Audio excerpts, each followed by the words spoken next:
Hello, I'm Sharon Collon, and you are listening to the ADHD Families Podcast. I am a mum of 3 beautiful boys with ADHD.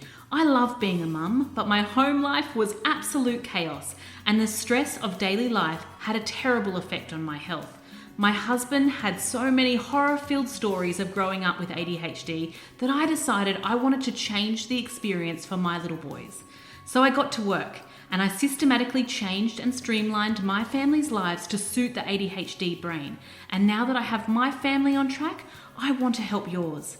Do you want a life with your beautiful kids that is more functional, fun, and full of joy? Let's explore together the wonderful and sometimes wacky world of raising kids with ADHD.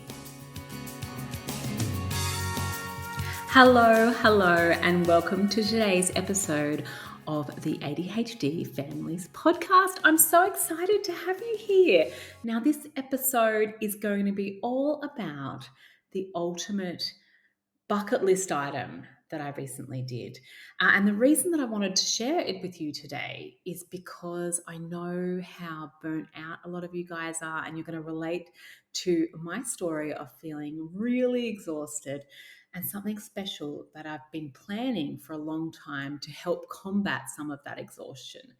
So Anthony and I have in our notes section of our phone, we have a bucket list, right? So things that we want to do before we die. And Anthony's got one that he give you example of one of his items. He went to New Zealand and he went to do a gigantic, the world's biggest bungee jump, and he chickened out. And he wants to go back and give it another crack, which I think is awesome. And I've got some really obscure ones, like I want to go to Cairns and visit this place called Paranella Park. I want to see a killer whale in the wild because I think that would be awesome. And I wanted to do a week at Gwinganna Health Retreat. And I booked it a couple of years ago, and I booked this holiday at Gwinganna, and I had to cancel it because I needed surgery, and I was too sick to go. And it's always been lingering in the back of my mind that I couldn't go to this place because I have a health condition, psoriatic arthritis. And it's always felt like a really limiting belief, or something that I couldn't do because I have this busy life with extra needs kids, and there was all these obstacles in the way. Like to me, going away from my kids for a whole week was just so far. Like I just couldn't see how this could happen. And it had already been cancelled once, which gave me fuel to the fire that it couldn't be done. But I wanted to give it a crack. Now, why Gwinganna? Why Gwinganna? It's in the Gold Coast hinterlands, and you guys know that I'm in Sydney, so it's not close. There's plenty in Sydney that I could have gone to. But the reason that I wanted to go to Gwinganna is because years ago, in another lifetime, I worked in a law firm, and I can remember the HR manager went to Gwinganna for 7 days, and when she came back, I'm not kidding, she looked completely different. Like, she was so relaxed. All the muscles in her face were relaxed. She looked like a different person in 7 days. Like, she was so stressed before she left, but she came back and she just looked so refreshed. And that's always stuck in my mind, that would be an incredible thing to do. But I couldn't see how I could make it happen. Now, I know that we get told a lot of stuff about self-care when you look after kids with extra needs and how important it is. And I am a big advocate of that. I not getting facials and all that sort of stuff that takes time, but having little moments of self-care, and also being compassionate about how we treat ourselves, how we talk, that voice in our head, being compassionate with ourselves, because we are doing a really big job looking after our beautiful kids with ADHD. But I wanted something more. I wanted something where you went there and they just took total care of you, and it was ultra healthy, and I didn't have to think about meal planning or where I was going to get my next meal. I wanted everything done for me. And I also just wanted to be really quiet. I didn't want to talk. I didn't want to have like big D&Ms with everyone, because obviously I talk for a living. I do coaching for a living. I wanted to have the ultimate break. So I'm going to tell you what I did to set this up, what it was like, things that went wrong, what I've learned from it. So first up, I booked it in and I was terrified that I was going to have to cancel it again and lose all the money like I did the first time, even though I had insurance, which was good. But I booked it in a fair bit in advance. And then I set about with Anthony working out how on earth I was going to pull this off. And how did I afford it? Well, for the last forevers in Christmas, I've asked for Christmas presents, money towards Gwinganna. And then it was also my 40th birthday. And so everyone, for all my friends, put in so I could go. My husband gave me money so I could go as my present. All my relatives gave me money so I could go. And so I'd been saving for it for quite a while. And lots of birthday and Christmas money was going towards it because it ain't cheap. It ain't cheap, but it's also totally worth it. And it's one of those places that once you get there, other than spa treatments, everything's included. So you kind of know how much you're going to spend once you map out what spa treatments you're going to have. So I had to work out how I was going to pull this off with 3 kids with extra needs. So number one, I didn't go in school holidays because I wanted the kids to be able to go to school. So whoever was looking after them would have a break. And then I quickly realized that with Anthony's hours and how much he's on the road, that he can only contribute a little bit of time. So I was going to need reinforcements. So months out, I actually hired an au pair from Germany, this lovely lady called Laura, and she flew over and lived with us. And I trained her up for months about how to look after the boys. And so nothing would change for the boys. They would have that consistency and that routine that they are, comfortable with. And she lived with us for a few months beforehand so I could check that everything was all good. And then I set about going on the trip of a lifetime. So a lot of planning went into it. I had all the meals, meal plan ready to go. I had shopping ready to go. I had a trained au pair there. So she could do all the pickups and drop-offs and things. And I had everything mapped out with the animals and the house and lots of logistics. I wish I could tell you that it wasn't that hard, but there was a lot of logistics that went into going on the back end of it because I knew that once I went there, I really wanted to just switch off. And I know that Gwinganna doesn't have phone reception. It only has phone reception in one area of the cricket pitch, right? So it's the ultimate break. And I needed to ensure that the boys were going to be okay. So it came to the day and I didn't fly because I don't like flying. And I also just didn't want to catch COVID on the flight, breathing everyone else's air and stuff like that. So I just wanted to drive. I feel much more comfortable driving my own car, having that sense of control. So I drove from Sydney and I just drove. I stayed the night in Coffs Harbour on the way through to Gwinganna. So I sort of broke the trip up into 2 parts. And that drive I thought it was going to be long, but it was absolutely incredible. I listened to podcasts. I was like just living my best life, not having the kids fighting in the back of the car. I felt a bit Thelma and Louise, to be honest, which was awesome. I stayed in a little cheap motel in Coffs Harbour on the way, went and got myself some dinner. It just felt really special to have no one asking me for anything for a while. And then the next day, I drove from Coffs Harbour to the Gold Coast hinterlands in Gwinganna. And when you check in there, it's built up on this mountain. And it's all made out of old buildings that were like the Tweed Heads general store and everything. It's all really these beautiful Queenslander type buildings. And they welcome you in and you go straight into a sort of seminar that they tell you what's going to happen. You get told not to ask anyone there what they do for a living because people want to switch off. And I made a promise to myself because I am a coach, right? And that's what I am so fascinated by people and so trained to ask people questions and and I'm really curious about people's lives, but I really made a conscious effort to just not get involved in anything. I didn't want to be like making new best friends.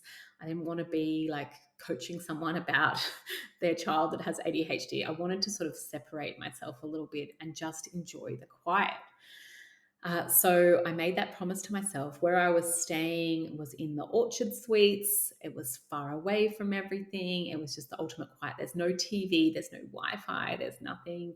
So it's a real switch off. Very distressing for me that I had no social media and phone. And when I realized that you really got to switch off, I did struggle with that. I've got to say, like, I'm so used to filling up my time by scrolling my phone, researching things. Like, it's not even just social media, just being able to go, oh, I wonder what that's called, and just being able to Google it. It was really interesting to see how much I struggled with that, switching off. So we've got the setup now. We know how I got there, how I managed to pull this off as a mum of three. And I want to talk to you a little bit about how the day run at Gwinganna. So you get up in the morning, and you get up at, I think it's like 6 a.m., and you go out to the lawn overlooking the water, and you do some Qi Kung, which is kind of like Tai Chi. It's like, slow movements as the sun's coming up. And then you go straight into a walk. So they have different people doing different levels of walk. So the hard walk, easy walk. And now I chose the easy walk because I have psoriatic arthritis, and it wasn't that easy, guys. It wasn't that easy. I was like, they've undersold this easy walk. And so they do a walk, and you saw koalas in the wild. It was all very naturey and beautiful. I did have a leech on me and a tick on me. Luckily, the tick didn't bite me. So there was lots of nature, and I got about 1,000 mosquito bites on these walks. But they were really lovely and really nice way to start the day with that movement. Then you'd go for breakfast, and it was just the most incredible food ever. The food was just spectacular on this retreat. And then you do a sort of a higher intensity exercise. So you could have the option of a high or a low.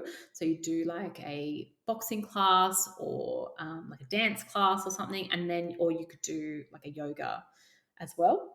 And so you could do that activity, and all the activities are optional. You don't actually have to do it. And then you've got some a seminar on, so they talk to you about diet and about stress and sleep.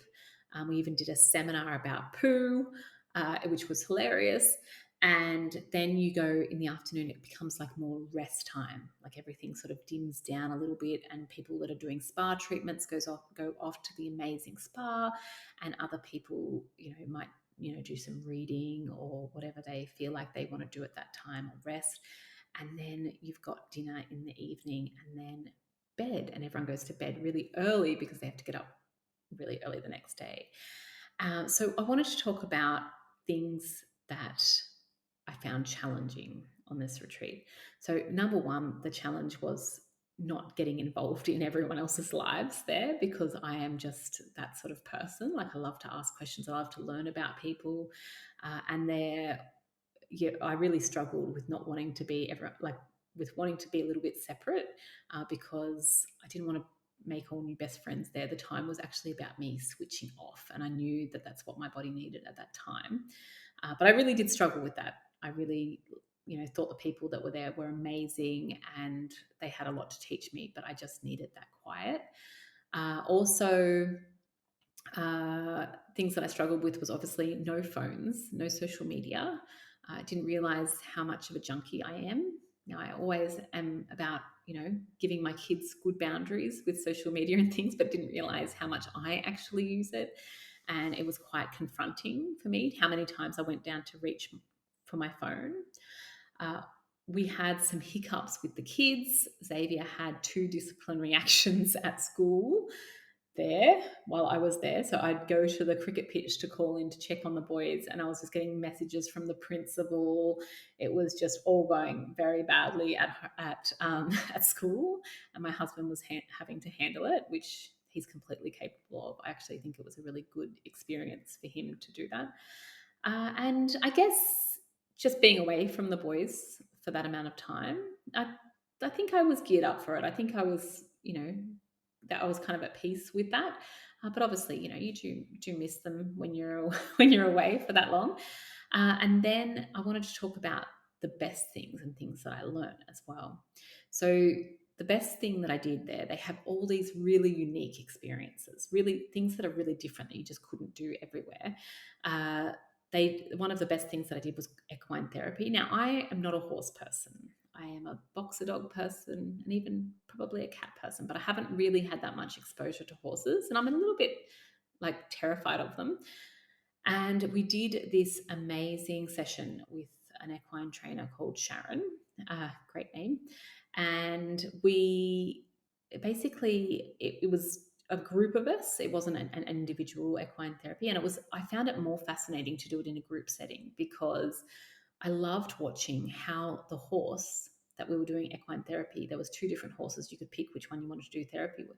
Each horse was completely different with each person. So the horse changed its personality based on who was doing the therapy and that energy that person was putting out there. So in my therapy, they were all really powerful, but in my therapy, I chose the really dominant, uh, scary horse because I thought I'll just go for it. And I went into the ring and I was a little bit frightened, but I overcompensated by being a little bit dominant myself because it was like a coping mechanism for me being a little bit afraid. So I kind of had big, sort of demanding body language. And it was really interesting because as we were guiding the horse around, every time I sort of pushed forward, the horse would try and push over the top of me. Like we were trying to in this battle of wills. And I was getting a little bit impatient, which is probably to do with my personality. Like I was like, just do what I say, right? But what we learned over time is that the more I sort of slowed my breathing down and became a calmer leader rather than kind of a impatient, pushy leader, uh, the horse was then not trying to dominate. The horse was actually more willing to follow me around and do what I needed to do. And by the end, I was pretty much like had a horse galloping around me, which I'm quite terrified of horses. So this was really amazing. This big stallion thing galloping around me at high speed, just with the control of my finger. It was really incredible, a really powerful experience. And that same horse that was, doing the dominating thing with me was completely different with each person in the group. And it was fascinating to watch how the animal was matching the person's energy. It was absolutely fascinating. Like we had another gentleman who was super kind and placid, and perhaps more like the type of person that would do whatever you say because he didn't want to upset anyone. And the horse was like matching his energy. It was very, very strange experience, and I learned a lot from it. And the lady who facilitated it was just incredible. I also did all sorts of like spiritual healing, like um, tribal dancing, and all sorts of things that I would never normally do. But I was just up for giving everything a go. I'll give it a run. I had like beautiful facials and stuff as well. But it was an incredible experience. That was the equine therapy, and possibly the seminars were my favorite things that I did for that. And then how did I feel after it? So at the end of your stay at Gwinganna, when you do the detox, you have to write things that you want to let go of, and they have this fire ceremony at the end, and you throw it in the fire. And it was obviously very emotional for a lot of people because, perhaps they were saying goodbye to someone who had passed, perhaps they were saying goodbye to a really hard time in their life. And it was just such a beautiful thing to watch. There was people, obviously I didn't know what was going on for everyone, but it was very powerful for a lot of people to have that symbolism of writing something down that they did not want to take with them after this week of detox, and to watch them throw it in the fire and then walk away, and their body language was changing as they felt lighter and felt like they could finally let that thing go. And we all carry around with us so much emotion, even our parents crap. We just end up carrying all around these things around in our brain and our body, and it's great to be able to let some of that stuff go. So without a doubt, it was a very powerful a very, very powerful time away. And on the way back, I drove back, of course, so I had some time to really process it before I went straight back into the fire and dealt with all the stuff that was going on with Xavier's school. I had some nice driving time. I stopped off in Port Macquarie, had a night there to break up the trip, and then drove home. And actually, I had a night in Byron as well. I stayed in Byron the first night, then Port Macquarie. Broke it up a little bit more because I didn't know how I would be feeling after the detox. Like, I didn't want to drive and push back and put my body under stress because I didn't know if I would be feeling well, obviously, with the psoriatic arthritis and things. But it turns out I was feeling great. So why am I telling you all of this? It's just because I know how much, number one, I just wanted to share with you the incredible journey that was Gwinganna and ticking this item off my bucket list. And also because so often when we talk about looking after ourselves as mums, we've got all these obstacles about why we can't do it. And there is really legitimate reasons why it's hard. We've got kids with extra needs, we've got to work, we've got families, we've got mortgages to pay, and all the stuff that comes along with being a ridiculous adult, because that's what our lives are like. But there's also, I wanted to present this as a story of hope that with some heavy duty engineering in the background, you can do some things. You might not be able to do it tomorrow or maybe even next year, but you can do it. So even though I have a chronic health condition that I thought it might get cancelled again, even though I had that setback of having to cancel it the first time, over time, I chipped away at this goal and was able to go and do something that I've always wanted to do. And gosh, it felt good. It felt so good to just be able to go. And it's freed up something in my brain as well to possibilities, because without really realizing it, I had a limiting belief about my condition, about psoriatic arthritis, about, not being able to do things, not being able to travel, not being able to go places because my health is unreliable. And so having pushed through it and done it anyway, despite the risks, I feel a bit freer that I can make those kind of plans, and that it might not always work, but on that occasion it did. And I was able to go and do something that I really wanted to do for many, many years. So would I do it again? I would do it again. Absolutely, I would do it again. But I don't think I'll need to do it for a couple of, for years now. I feel like it's something that is truly precious, and I will always be thankful for the time and just giving my body that break that it needed. But it doesn't really matter to me whether I do it again, in the way that just knowing that a place like that exists, that if I ever got so burnt out that I couldn't cope with my surroundings anymore, that I could go there. And that's comforting to me, that there's this place where everything's done for you and you can truly rest and relax. That is really comforting. And that's kind of all I need right now, knowing that that place exists and that we can access it when, if we really needed to. That's kind of what I needed, just knowing that there was an escape if I needed to from my busy, hectic life.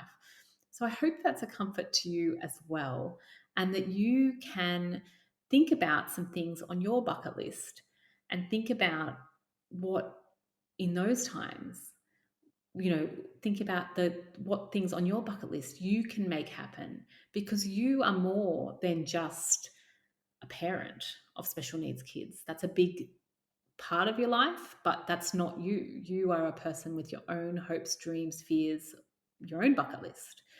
And I want your life to be for you. And so I would love it if you could write in with some of your bucket list items at sharon@thefunctionalfamily.com, so you can put it out there to the world about what things you want to do with your life.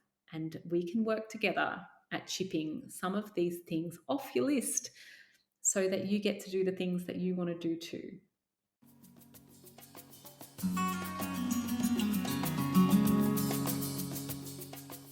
Thank you for listening to this episode of the ADHD Families Podcast. If you loved it, please share it on your socials. I want this to start a conversation about ADHD. If you want to make this mum do a little happy dance, please leave a review on iTunes. If you would like to know more about what we do, check out thefunctionalfamily.com. I truly hope that you enjoyed this podcast and you use it to create a wonderful, effective, joyful life with your beautiful children.